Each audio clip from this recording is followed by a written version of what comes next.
Vice Chairman, I have introduced the bill some time back in respect of a vital matter which has been engaging the attention of various sections of our society.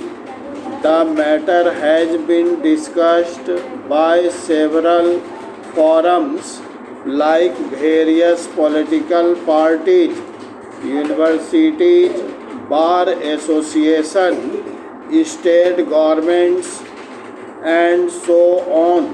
The matter is regarding what should be the relationship between states and what should be the relation between the center and the states in our polity.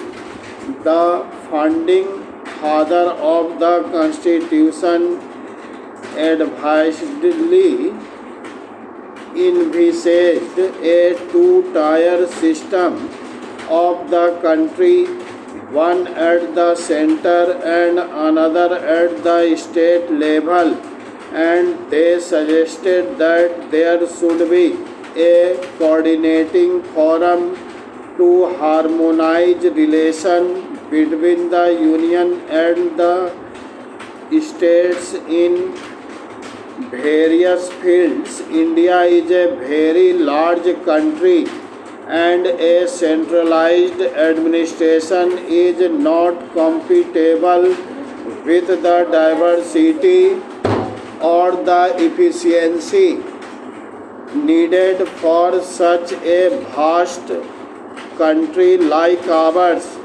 Article 263 was thought of as a way of to coordinate and harmonize the relation between the center and the states and between the states themselves.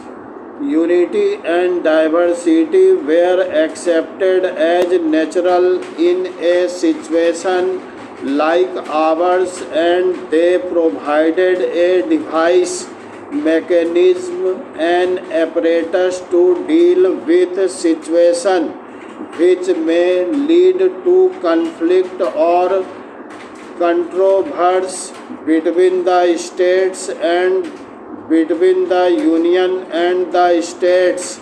Parachange. Mr. Vice Chairman, India has been divided in the past. The problem of unity was a major concern. At the same time, how to protect the autonomy of the states, the regions was also important. That was uppermost in the minds of the constitution makers. So Article 263 was brought in deliberately for this purpose. Parachange. The constitutional arrangements envisage division of powers between the states and the center, also envisage common subjects which fall within the purview of both the central government and the state governments. Three lists were drawn up. There is the union list, there is the state list, and there is the concurrent list. But while working this arrangement in the last 4 decades, there has been a persistent tendency of over-centralization of power, concentration of power in the union government.